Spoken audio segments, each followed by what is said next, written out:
Hello everyone, welcome back to my channel Joyroute-jojo. In today's video, we discuss about insider risk management. This is a two-part video and this is the first part. And in this video, we discuss only the theoretical area of insider risk management. In this video, we understand what is insider risk management, what are the scenarios where we can apply this insider risk management, what are the lessons are required for this, and everything related to insider risk management theoretically we understand in this video. And the next video, let's create some IRM policies in the Purview portal, and let us understand practically from the Purview portal on the next video. All right, so let's get into the insider risk management. First, let us understand what is insider risk management. All right, as a definition, we can say that insider risk are the actions by individual within an organization that could harm its data, systems, or people.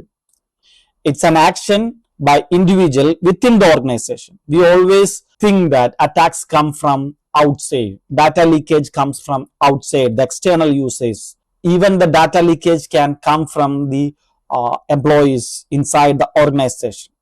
So that's the reason why the definition says that insider risk are the actions by the individuals within an organization that could harm its data, system, or people.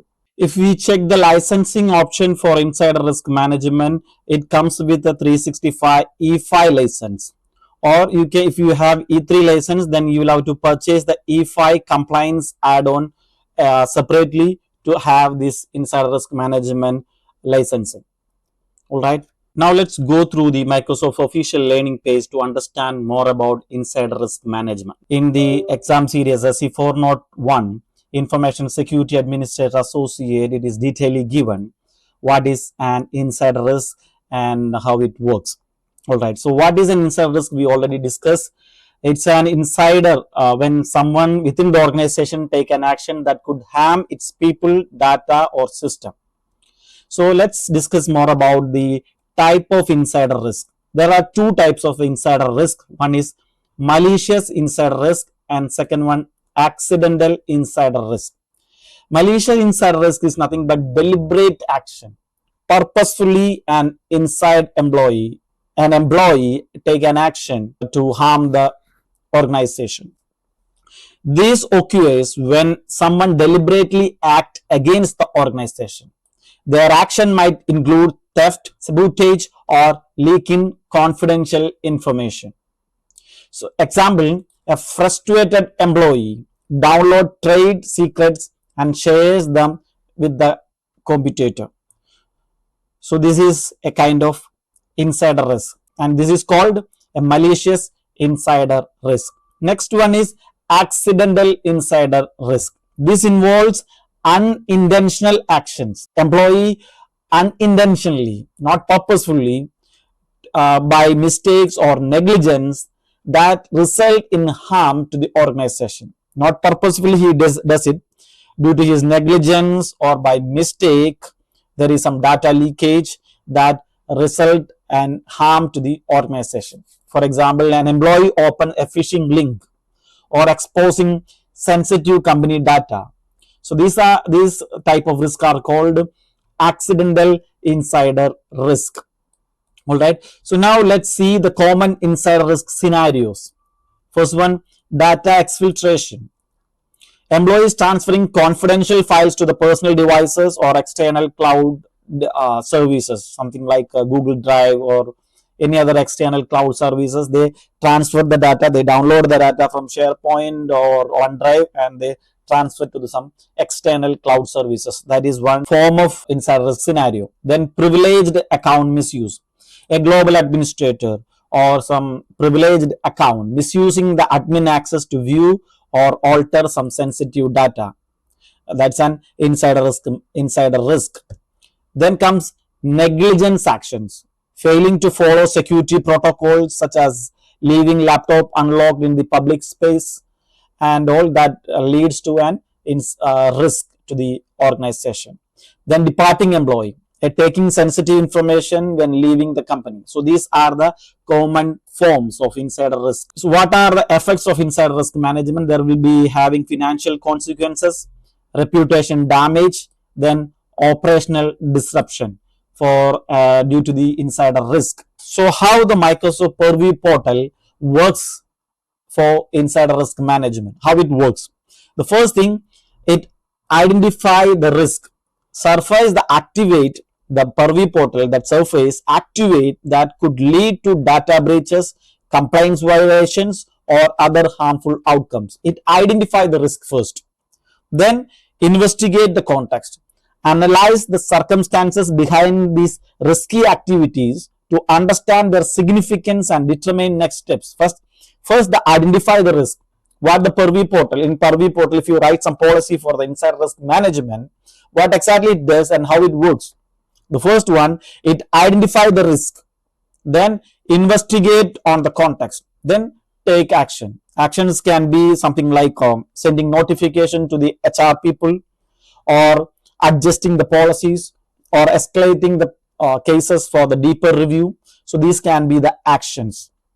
So this is the way how insider risk management works in the Purview portal. So in detail, if you check it out, how insider risk works, these are the pillars of insider risk management. These are the pillars of insider risk management. The first thing, we write the policy.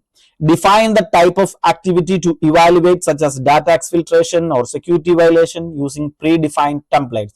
In the Purview portal, we can find the predefined template, or we can customize however we want for the policies, and there we can define the type of activities to evaluate. All right, so that is the first pillar, policy. Then comes alert. Flag the activities that meet the policy conditions, and prioritizing those that require attention. So it sends alert to the HR people, or to the managers, or to the admins. So that's the second pillar, alert. Then comes triage. Evaluate the alert to determine if they indicate actual risk and decide on the next step. It evaluates whether it is an actual risk, or it can be ignored, or this is not a risk. It evaluates that. Then comes the investigation.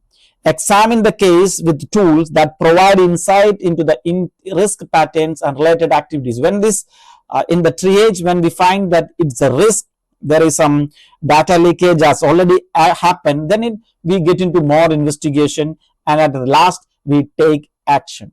So these are the pillars of insider risk management, and we do have a dashboard in the Microsoft Purview portal for the insider risk management that offers the dashboard that provides a high level view of risk activities, policies, alert, and cases. It looks like this.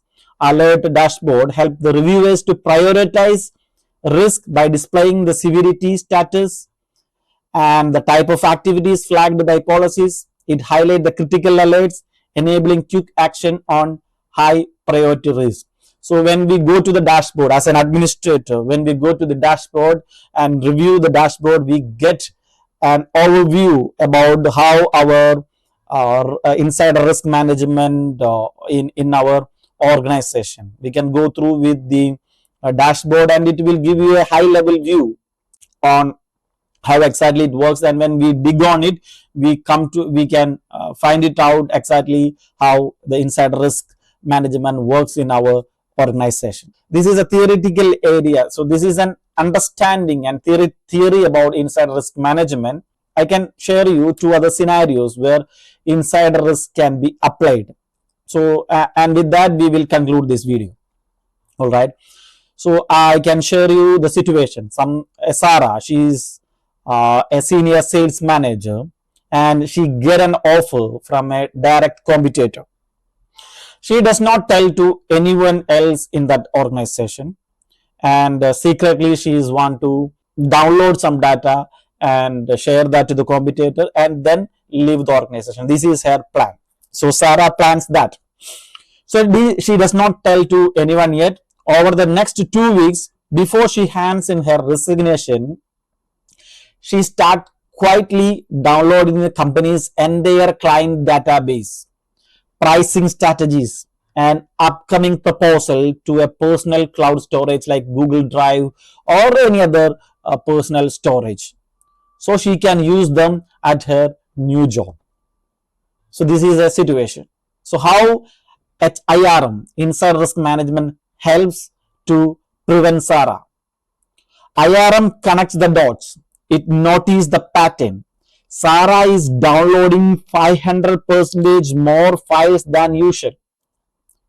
She is moving them to an unapproved personal website. She just submitted her resignation. The system flags this high-risk sequence to the HR and to the IT and then can intervene before she leaves the building with company secret.